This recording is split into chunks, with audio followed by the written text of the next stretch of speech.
ಎಲ್ಲ ಗ್ರಾಮೀಣ ಪುನರ್ವಸತಿ ಕಾರ್ಯಕರ್ತರೇ, ತಾಲೂಕು ವಿಕಲಚೇತನರ ಸಂಯೋಜಕರೇ, ದಯವಿಟ್ಟು ನಮ್ಮ ಸಂಘದ ಉದ್ಘಾಟನೆ ಕಾರ್ಯಕ್ರಮ 10ನೇ ತಾರೀಕು, ಇದೇ ತಿಂಗಳು 10ನೇ ತಾರೀಕು, 2ನೇ ತಿಂಗಳು ಮಂಗಳವಾರ ಇರೋದ್ರಿಂದ ಆ ಒಂದು ಕಾರ್ಯಕ್ರಮದಲ್ಲಿ ನೀವೆಲ್ಲರೂ ಬಂದು ಪಾಲ್ಗೊಂಡು ನಮ್ಮ ಸಂಘದ ಉದ್ಘಾಟನಾ ಕಾರ್ಯಕ್ರಮವನ್ನು ಯಶಸ್ವಿಯಾಗಿ ಮಾಡಿಕೊಡ್ಬೇಕಂತ ನಿಮ್ಮಲ್ಲಿ ವಿನಂತಿಸ್ಕೊಳ್ತಾ, ಮುಂದಿನ ಸಂಘದ ರೂಪುರೇಷೆಗಳನ್ನ, ಕಾರ್ಯಕ್ರಮಗಳನ್ನ ನಾವು ರೂಪಿಸ್ತೀವಿ. ಆ ನಿಟ್ಟಿನಲ್ಲಿ ನಾವು ಕೆಲಸವನ್ನು ಮಾಡ್ತೀವಿ. ಕಾಯಕಲ್ಪವನ್ನು ನಾವು ಮಾಡ್ಕೊಂಡಿದ್ದೀವಿ.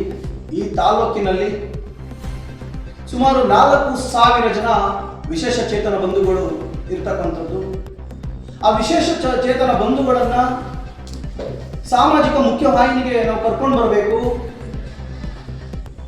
ಅವ್ರಿಗೊಂದು ಸಾಮಾಜಿಕ ನ್ಯಾಯವನ್ನ ನಾವು ಕೊಡಿಸ್ಬೇಕು. ಅವ್ರಿಗೆ ಸಿಗಬೇಕಾಗಿರ್ತಕ್ಕಂತಹ ಸಾಮಾಜಿಕ ಸವಲತ್ತುಗಳನ್ನ ನಿಟ್ಟಿನಲ್ಲಿ ನಾವು ಹೋರಾಟವನ್ನ ಮಾಡಬೇಕು. ಏನು ದೈಹಿಕವಾಗಿ ಮಾನಸಿಕವಾಗಿ ನ್ಯೂನತೆಯಿಂದ ಕೂಡಿರ್ತಕ್ಕಂಥ 4 ಗೋಡೆಗಳ ಮಧ್ಯದಲ್ಲಿ ಕೂತಿರ್ತಕ್ಕಂತಹ ಆ ಒಂದು ನನ್ನ ವಿಶೇಷ ಚೇತನ ಬಂಧುಗಳ ಪರವಾಗಿ ನಾವು ಧ್ವನಿಯನ್ನ ಮಾಡಬೇಕು. ತಾಲೂಕಿನ ಮಟ್ಟದಲ್ಲಿ ಸರ್ಕಾರದಿಂದ ಕಾಲಕಾಲಕ್ಕೆ ಬರ್ತಕ್ಕಂತಹ ಅನುದಾನಗಳಾಗ್ತಕ್ಕಂಥದ್ದಾಗ್ಬೋದು, ಯೋಜನೆಗಳಾಗ್ತಕ್ಕಂಥದ್ದಾಗ್ಬೋದು, ಕಲ್ಯಾಣ ಕಾರ್ಯಕ್ರಮಗಳಾಗ್ತಕ್ಕಂಥದ್ದಾಗ್ಬೋದು, ನಮಗೆ ಸಿಗಬೇಕಾಗಿರ್ತಕ್ಕಂಥ ಸವಲತ್ತುಗಳು ಏನಾಗ್ತಾ ಇದೆ, ನಿಜವಾಗಿ ಸಿಗಬೇಕಾದ ಫಲಾನುಭವಿಗಳಿಗೆ ಸಿಗ್ತಾ ಹೋಗ್ತಿರ್ತಕ್ಕಂಥದ್ದು ಈ ತಾಲೂಕಿನಲ್ಲಿ ಒಂದು ತಾಸರ ಮನೋಭಾವನೆಯಿಂದ ಒಂದು ದುಷ್ಟ ಪದ್ಧತಿ ಇದೆ. ಅದರ ನಿರ್ಮೂಲನೆಯನ್ನು ಮಾಡ್ತಕ್ಕಂಥ ಕೆಲಸಗಳನ್ನ ನಾವು ಮುಂದೊಂದು ದಿನ ಮಾಡ್ತೀವಿ. ಆಡಳಿತ ವರ್ಗಗಳು ಎಚ್ಚೆತ್ತುಕೊಳ್ಬೇಕು. ಸಂಘದ ರೂಪುರೇಷೆಗಳಿಗೆ ನಾವು ಕೆಲಸವನ್ನು ಮಾಡ್ತೀವಿ.